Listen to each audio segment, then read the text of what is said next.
সকালবেলা উঠে এই যে বাবানের বাবা বইয়ের কভারগুলো করছে, একটা বাকি আছে আর সবগুলো বুকে নামও লিখতে হবে।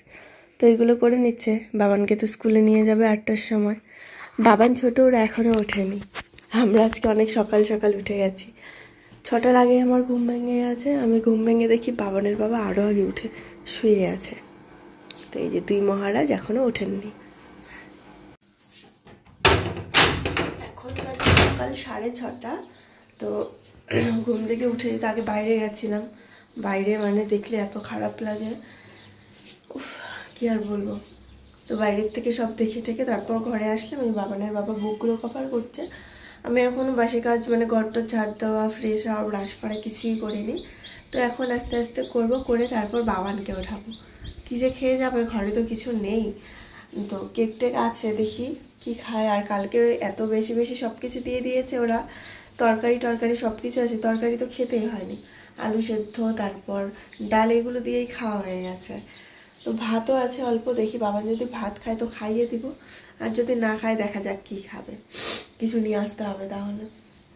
হ্যালো এভরিওয়ান, আমি অর্পিতা, অর্পিস ড্রিম ওয়ার্ল্ডে তোমাদের সবাইকে ওয়েলকাম আমার নতুন ভিডিওর সঙ্গে। আশা করছি যে যেখান থেকেই আমার ভিডিও দেখছো তোমরা সবাই ভীষণ ভালো আছো, আর আমরাও ভীষণ ভালো আছি। তো আজকে হলো 22 তারিখ সোমবার, আর এখন তো সকাল 6:30 বাজে। তো চলো এখন থেকে তোমাদেরকে সাথে নিয়ে আজকের ব্লগটা স্টার্ট করছি। আই হোপ যে আজকের ব্লগটা তোমাদের অনেক ভালো লাগবে। কি দাবাবে বাবা, আর দুইবার খাও শোনা। এই যে দুইবার, এই হেডের গালটা লাল হয়ে গেছে বাবা। নাও না, তাদের খা, তারপর চল রেডি হ। টিচার নাইলে বকা দিবে ভাত না খাওয়া। দাও শোনা, তুমি গুড বয় না? দাও। তুমি এখন কি, তুমি গুড বয় না? দাও দাও বাবা, দাও। বাবানকে রেডি করলাম, আমি রেডি হয়ে নিলাম। এখন স্কুলে যাবো, সব নিয়ে যেতে হবে। দেখ কি হলো মুখটা অবস্থা, ওদের ঝগড়া দেখো। আরে চলো তাড়াতাড়ি।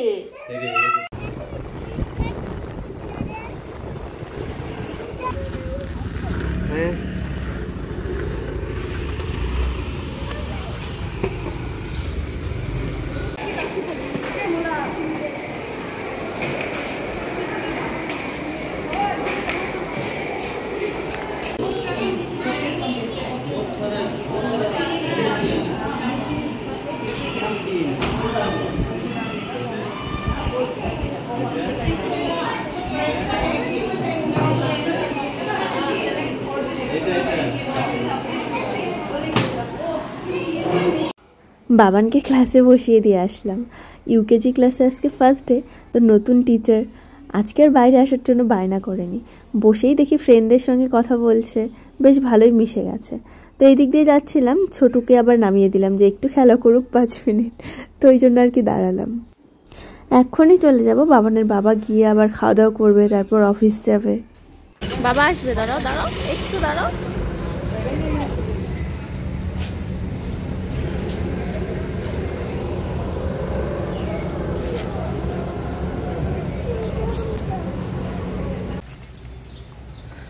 বাবানকে স্কুলে দিয়ে ঘরে আসলাম। ঘরে এসে ঘরে ঢুকিনি, একবারে ছাদে আসলাম যে একটু দেখে আসি।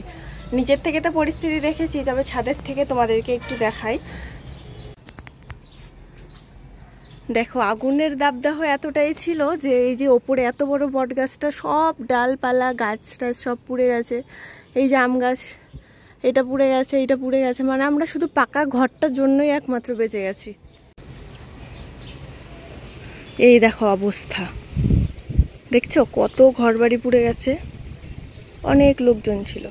আর নিচের এই যে এই নিচের কোয়ার্টারটাই তো আমাদের, শুধু এই ওয়ালটা আর পাকা ঘরের জন্যই একমাত্র বেঁচে গেছি। এখানে না হলেও নাকি 14-15টা ফ্যামিলি ছিল ভাড়া, ওগুলো আসলে মেন কোয়ার্টার। আর এই দিকে যেগুলো ছিল সব ছিল ভাড়া। এই যে মেন কোয়ার্টার এই একটা, তারপর ওই একটা, 2-3টে মেন কোয়ার্টারও পুড়ে গেছে।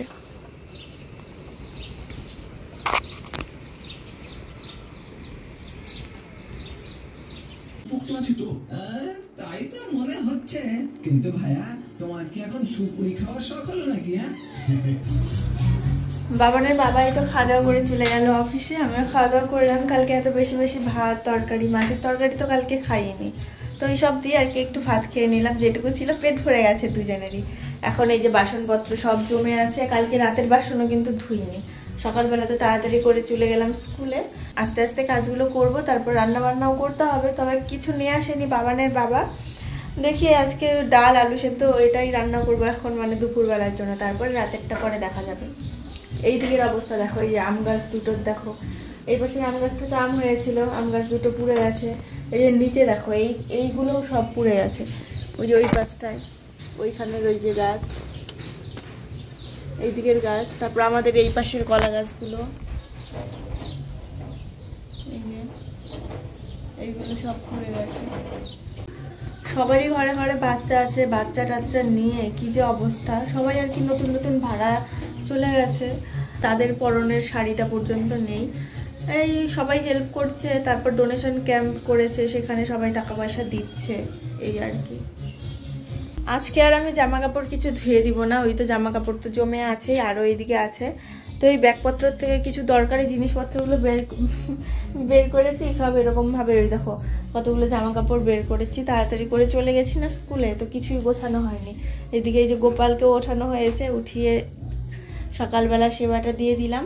গাছে কতগুলো ফুল ছিল, কতগুলো নিয়ে আসলাম। আর কালকে রাতে জবা ফুলের যে কলিগুলো দেখেছিলাম বড় বড়, সকালে 6টার সময়, 6টার আগে উঠেছি, তাও পাইনি, লোকে নিয়ে গেছে চুরি করে। আর ওই সামনের যে গাছটার, ওই গাছটার অনেক আম হয়েছিল, তো সেখান থেকে ওই বাচ্চারা যে খেলতে আসে তারা পেরে নিয়েছে। তো এই পাশের লোকজনগুলো বললো এইখানে দুটো কলা বেরিয়েছিল, ওই একটা কলা আছে, আর একটা কলা কে জানো কেটে নিয়ে গেছে। শুনতে হবে পাশের ঘরে ওরা কেটেছে কি, যদি ওরা নেয় তাহলে তো ঠিক আছে, আর না হলেও অন্য লোক নিয়ে গেছে। এইখানে অন্য লোকের মানে কি বলবো, যে যার মতো ভেবে সব কিছু নিয়ে যায়। তো এইগুলো ঘর দোর সব কিছু পরিষ্কার করতে আমার অন্তত 3 থেকে 4 দিন টাইম লাগবে। মানে ঘরটার তো ঠিক আছে, তবুও সব কিছু তো ধুতেই হবে। তারপর ধুলো বালি, সেই কালকে আসার পর পুরো ঘর ঝাড় দিয়েছি, তারপর সকালবেলা আবার ভালো করে ঝাড় দিলাম। ঘরটা তো মুছতেই হবে আজকে, তো ঘরটা মুছবো আজকে। আর ওই জন্য জামা কাপড় ধুয়ে দিব না, এমনিতেই প্রচুর কাজ। তো চলো কাজ বাজ করি, মাঝে মাঝে তো তোমাদের সঙ্গে একটু একটু করে কথা বলবো।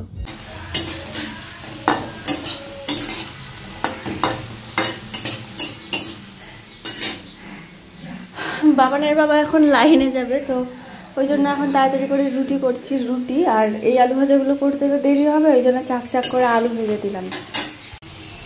স্কুলেও যেতে হবে আমার বাবানকে নিয়ে আসতে, বাবানের বাবা যেহেতু লাইনে যাচ্ছে, এই যে বিপদ। এমনিতেই এত কাজের চাপ, তার উপর আর কি করা যাবে। তো এখন স্নান করবো না, বাবানের বাবাকে খেতে দিয়ে আমি এখন রেডি হয়ে যাব। অলরেডি মনে হয় 12টা, 12:15 বাজে, তো 12টার মধ্যে আমাকে বেরোতে হবে, একটু দোকানেও যেতে হবে, কিছু কভার। তারপর ছোটোর জন্য ভাবছিলাম একজোড়া জুতো কিনবো, তো ছোটো এখন দেখি ঘুমিয়ে পড়েছে, কি করব বুঝতে পারছি না। দেখি পাশের ঘরে যদি শুইয়ে রাখতে পারি তো তাহলে রেখে যাবো, আর যদি উঠে পড়ে ততক্ষণে, কিংবা শুইয়ে ওদের ঘরে শুইয়ে দিব, তখনও যদি উঠে পড়ে তাহলে তো নিয়ে যেতেই হবে, তাহলে ও থাকতে যায় না। ওইদিকে পটি করে রেখেছে, পটি টটি পরিষ্কার করা হয়নি, তো সব করব। উফ, ভাল লাগে না এমনিতে এত কাজের চাপ। তো আমি এই তো রেডি হয়ে নিলাম, ছোটকে রেখে আসলাম ফার্স্টে ওই ঘরে, যদি আবার উঠে পড়ে তাহলে তো নিয়ে যেতে হবে। রেখে আসলাম, নিজের থেকে ঘুমিয়ে পড়েছে, মনে হয় না আর উঠবে। বাবানের বাবাও চলে গেল, তো আমি এই তো বেরোবো। 12টা 20 বাজে, আর বাবানের ছুটি হবে 1:45-র সময়। এখন বেরিয়ে পড়লে 15 মিনিটের মধ্যে আর কি পৌঁছে যাব। বাবারে, একটা ছাতাও নেই, ছাতা একটা ছিল, তো ছাতাটা না ভেঙে গেছে মানে একটু কেমন যেন ছিঁড়ে গেছে। তো বাবানের বাবাকে আজকে বললাম একটা ছাতা নিয়ে আসতে। আমাদের তো স্কুলে যেতে হয়, যেদিন করে লাইনে যায় সেদিন করে ছাতা লাগবে, ওই জন্য আজকে এইটাই ড্রেস পরলাম, তাহলে ওড়নাটা অন্তত বেশি রোদ লাগলে মাথায় দিতে পারবো।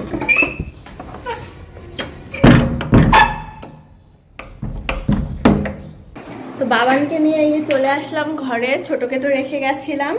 উড়ে বাবা ঘুম থেকে উঠে গেছে, সে কি কান্না, চুপই করে না। তারপর ওই ঘরে দিদি ফোন করেছিল, ছোট চুপ করছে না, তাড়াতাড়ি আসো। তারপর আর কি, তার মধ্যে কি হয়েছে বলো তো, বাবানের বাবান বোতল ছেড়ে এসেছে ক্লাসে, সেই বোতল নিতে আরও অনেক দেরি হলো, সবাইকে দিল সব বাচ্চাদের, তারপর লাস্টে বোতলটা দিল। তো ওই জন্য আরও দেরি হয়ে গেল, না হলে অনেকটা আগে চলে আসতাম, প্রায় 15 মিনিট আগে চলে আসতে পারতাম। আসার সময় এখন কিছু কিনে দাও, ও উঠে গেছে, আর তো আমার ভালো লাগছে না, উঠে গেছে। আমি তো জানি ও কেমন, ও কারো কাছে থাকে না, কান্না করে শুধু। তো তাড়াতাড়ি আসবে, আমি বললাম পরে কিনে দিব কিছু, আগে ঘরে যাই, না হবে না। তো তারপর আর কি চিপস নিয়ে আসলাম বাবানের জন্য একটা, তারপর ছোটোর জন্য বললাম জুস জুস খাবে না, চিপস খাবে। তো এই যে এসে চিপস দিলাম, তারপর চুপ করলো ছোটো। তোকে তো বললাম জুস নিতে, তুই তো বললি জুস খাবো না চিপস খাবো। জামা টামা খুলে দিলাম ছোটোকে, এখন স্নান করাবো। আর ভাতটার তো কিছু রান্না করিনি, এখন একটু সেদ্ধ ভাত রান্না করবো। ভাবনের বাবা আস্তে আস্তে সন্ধে হবে মনে হয়, ও তো বলছে রাত হবে, যাই হোক সন্ধেই হবে। আমি বলেছি তুমি যখন আসবে তার আগে ফোন করে দিও, আমি ডাল আর আলু ভাজা রান্না করে রাখবো। তো এখন আগে ভাত বসাবো, ভাত বসিয়ে তারপর দুজনকে স্নান করাবো, আমিও স্নান টান করবো, পুজো দেবো। আর কি হয়েছে জানো তো, টাকা নিয়ে যেতে ভুলে গেছি। আমার এই পাসটা, যেই পাসটা আমি সবসময় নিয়ে যাই, এটার মধ্যে মনে হয় 50-60 টাকার মতো ছিল।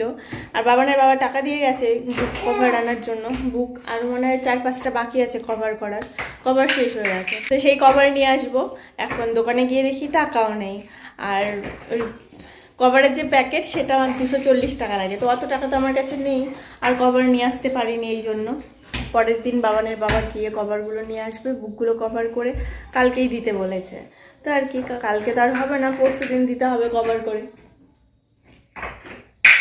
অন্য সময় ছোট যাওয়ার জন্য এত কান্না করে, বনুদের ঘরে যাব, বনুদের ঘরে যাবো। আর বনু থাকলে কান্না করতো না, বনু স্কুলে চলে গেছে, বনুর মা শুধু একা আছে, ওই জন্যই এত কান্না করছিল। তো এটা স্নান করলাম, খাওয়া দাওয়া করলাম, এখন বাজে 3:30 বেশি বাজে, 35 বেজে গেছে। এদিকে দেখো বাবানকে খাইয়ে দিয়ে আমি গেছি খাওয়া দাওয়া করতে, এসে দেখি ওই যে ঘুমিয়ে পড়েছে। আর ছোট মোবাইল দেখছে, ও তো ঘুমিয়েছিল না। তো বালিশের কভার টভারগুলো কিছু লাগানো হয়নি, সব খুলে রেখেছি, কভারগুলো চেঞ্জ করব। ওগুলো তো ধুয়ে কবে দেবো তার কোনো গ্যারান্টি নেই, তো ওই জন্য অন্য কভারগুলো বের করলাম, ওগুলোই লাগাতে হবে এখন। এটা হচ্ছে আমার পয়লা বৈশাখের নাইটি, বাবা দিয়েছে। তো পয়লা বৈশাখের দিন তো পড়াই হয়নি, আজকে ফার্স্ট টাইম পরলাম, সেলাই করে নিয়েছিলাম, না হলে না এই গলার এইগুলো, তারপর হাতা একটু হালকা করে সেলাই মারতে হয়েছে, তো ওই জন্য আর পড়া হয়নি, সেলাই করে নি জন্য। এখানে দেখো বাসন, যত বাসন ছিল এই দিকের এইগুলো, তারপর এইগুলো সব ধুয়ে নিয়েছি। এই যে এখানে এখনো 1 ঝুড়ি বাসন আছে। আর রান্নাঘর জল জল জল জল হয়ে আছে। খাওয়া দাওয়া করলাম মাত্র, তো রান্নাঘর আমার না এখন খাওয়া দাওয়ার পর আর কিছু কাজ করতে ইচ্ছে করে না। তো এখন আমি আর কিছু কাজ করব না, এখন একটু রেস্ট করব। দেখি ছোট ঘুমায় কিনা, ঘুম পাড়ানোর চেষ্টা করব ছোটকে। তারপর আমার ভিডিও এডিটিং আছে, সন্ধ্যাবেলা আবার বাবানকে বই পড়ানো আছে, রাতে আবার রান্না বান্না আছে, অনেক কাজ। জানি না ছোট আদৌ ঘুমোবে কিনা। এদিকে স্নান করার পর আমি পুজোও দিয়ে নিয়েছি। বাবানের অনেক খিদে পেয়ে গেছে, সকালে তো শুধু ভাত খেয়েছে, 4বার না 5বার মতো একটু ভাত খেয়েছিল। আর তারপর আজকে টিফিনে আমি কেক দিয়ে দিয়েছিলাম। তো অত সকালে আর কি বানাবো, তারপর ম্যাগি ট্যাগি কিছুই ঘরে নেই, হরলিক্স ছিল, হরলিক্স তো আর টিফিনে যাওয়া যায় না। তো কেক এনেছিলাম বাড়ি থেকে, অনেকগুলো কেক ছিল, ট্রেনেও খেয়েছে কালকে। তো 2টো কেক দিয়ে দিয়েছিলাম, সেটাই টিফিনে খেয়েছে। ওর অনেক খিদে পেয়ে গেছিলো আস্তে আস্তে। আর স্কুল থেকে আস্তে আস্তে, এখন তো ছুটি হয় 1:45 সময়, আস্তে আস্তে 1:10-15 বেজে যায়, যেহেতু হেঁটে হেঁটে এসেছি আজকে, অনেকটা দেরি হয়ে গেছে। তো আসার পর তারপর ভাত রান্না করলাম, আলু ভাজি করলাম, এইদিকে ঘর মুছলাম, টুকিটাকি প্রচুর কাজ ছিল, সেই সব করলাম। ওই কতগুলো বাসন দেখলে, সেই বাসনগুলো ধুয়ে নিলাম। তো প্রচুর কাজ ছিল, সেইগুলো করে দেরি হয়ে গেছে। বাবান তখন থেকে বলছে মা খিদে পেয়ে গেছে। এখন ও যে এক এক দিব খাবে সেটাও করবে না, নিজে নিজেও খাবে না, এরম পাচ্ছি জানো। তো যাই এখন ছোটোর পাশে গিয়ে একটু শুয়ে পড়ি, দেখি ও ঘুমোয় কিনা। ও না ঘুমোলে তো আমি ঠিক করে রেস্টও নিতে পারবো না। ছোট তো বিকেলবেলা আর ঘুমোলোই না, তো কি করবো আর, এডিটিং করলাম, তারপর একটু শুয়ে শুয়ে মোবাইলে ঘাঁটলাম কতক্ষণ, তারপর আর কি উঠে পড়েছি, উঠে কাজ বাজ করলাম। এই যে ঘরটরগুলো সব পরিষ্কার করলাম, সোফার এই দিকটা কভার করে রাখলাম বেড কভার দিয়ে সুন্দর করে। আর এখানে এই যে বাটি টাটি, এগুলো তো খুব বেশি দরকার নেই, অনেক বাটি, তো ওই জন্য টিফিন বাটিগুলো সব ধুয়ে দিয়ে উপর করে রাখলাম, এগুলো সব রেখে দিব। আর এইটা তো কালকে ওই ওদের ঘরের থেকে যে ভাত আনা হয়েছিল সেটা দিয়ে দিতে হবে পরে। ফ্রিজটা মুছতে হবে, তো আমার আর টাইম হচ্ছে না এখন, একটু পরে ফ্রিজ মুছবো। ফ্রিজের অবস্থায় দেখো খুব খারাপ, ছাতা পড়ে গেছে, বাবানের বাবা বাড়ি থাকলে ওই হচ্ছে ফ্রিজটা পরিষ্কার করে নিত। দেখা যাক রাতের বেলা যদি টাইম পাই তো রাতের বেলা করব মানে কি করতেই হবে, আজকে জিনিসপত্র রাখতে হবে, দুধ আছে, তারপর টুকিটাকি প্রচুর জিনিস আছে, সেগুলো রাখতে হবে। তো আমি এখন সন্ধ্যাবেলার টিফিন বানাচ্ছি আমাদের জন্য। ওখানে বাবানের হরলিক্স, একটু ডাল ভিজিয়ে রাখলাম, রাতে বড়া করব। এখানে ছোটোর জন্য দুধ বিস্কিট খাবে, আর আমার জন্য একটু চা করছি। বাড়িতে তো এই কয়েকদিন চা খেয়ে খেয়ে অভ্যাস হয়ে আছে, যদিও সেরকম অভ্যাস আমার কোনো কিছুতেই হয় না, না সিরিয়াল দেখার না চা খাওয়ার। তো তবুও ইচ্ছে হলো একটু চা খাই, আর ওদের জন্য যখন করছি সব কিছু, তো ওই জন্য আর কি একটু চা করছি। এখন চাটা খেয়ে একটু রেস্ট করব 5-10 মিনিট করে, আবার কিছুক্ষণ কাজ করে তারপর আবার রান্না করতে হবে। তারপর তো বাবানকে বই পড়ানো আছে, সেটা করাতে হবে। বাবান এই জাস্ট কিছুক্ষণ আগে ঘুম থেকে উঠল। কোথায়? এখানে ঘুম পড়ে গেছো? কোথায়? ওখানে? ও আমি মারবো, ঠিক আছে, কিচ্ছু হয় না। তুমি দেখো, টিভি দেখো। মাচা বিয়ার, ওয়াও, কোথায় সাইকেল? দেখতেই পারি।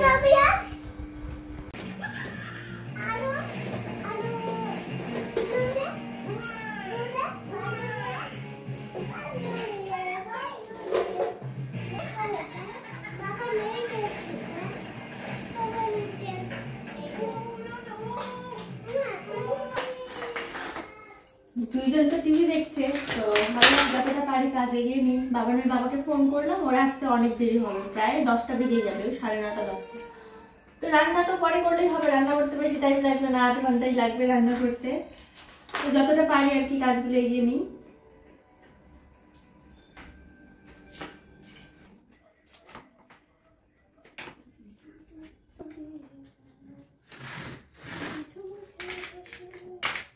বাবানের বাবাদা আসলো এখনো 10টা 10 বাজে। তো ফোন করেছিল আর আধ ঘন্টার মধ্যে ঘন্টা টাইম লাগবে, বললো যে গরম জল করে রাখো, স্নান করা হয়নি। তো আমি এখন হচ্ছে সেই তো কাজ করে যাচ্ছে। এই দেখো ফ্রিজ পরিষ্কার করলাম, সব কিছু খুলে তারপর ধুয়ে রাখলাম, শুধু দুধটা রেখেছি। এগুলো এখন লাগাবো, এখন আর লাগানো হবে না, কালকে লাগাবো এগুলো সব। তো এদিকে রান্না বান্না হয়ে গেছে আমার, ডাল করেছি, তখন আর আলু ভাজা আছে, ডাল ভাত রান্না করলাম। আর এই যে পকোড়ার জন্য সব কিছু রেডি করে দিয়েছি, ওই যে পকোড়াটা রেডি। এখন পকোড়া ভাজবো, পকোড়া ভেজে বাবান ছোট দুজনকে ভাত খাওয়াবো। ওই যে জল গরম হচ্ছে।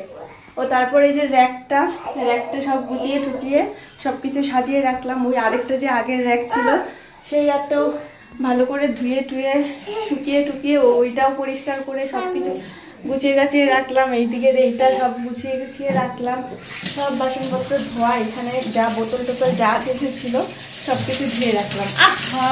জল নষ্ট করে না, জল নষ্ট করতে হয় না। তো বাবানের বাবা বাড়ি থাকলে না এত কাজগুলো করতে পারতাম না, এখন এই জন্যই অনেকগুলো অনেক তাড়াতাড়ি কাজগুলো এগিয়ে গেল। এখন শুধু জামা কাপড় ধোয়াটুই এগুলোই বাকি আছে, আর মোটামুটি ঘরের যা যাবতীয় কাজ মোটামুটি সব শেষ আজকের মধ্যে। শুধু জামা কাপড় ব্যাগে যা জামা কাপড়গুলো ছিল ওগুলো তো সব ধোয়া জামা কাপড়ই বেশিরভাগ, তো ওইগুলো সাজিয়ে গুছিয়ে রাখতে পারিনি, সব ব্যাগ থেকে বের করে ওই পাশের বিছানাটাই রেখেছি। তো সেটা আজকে আর হবে না। এখন 10টা বেজে গেছে, আমার এইসব করতে করতে এখন 11টা বাজবে। বাবানের বাবা কখন আসে, আধ ঘন্টা বলেছে। তো এইগুলো করে আবার তাড়াতাড়ি ঘুমিয়ে পড়তে হবে, সকালে বাবানের স্কুল আছে। তো চলো বন্ধুরা, আজকে আমাদের ব্লগটাকে এখানেই শেষ করছি। আবার ফিরে আসবো কালকে একটা নতুন ভিডিওর সঙ্গে। টাটা।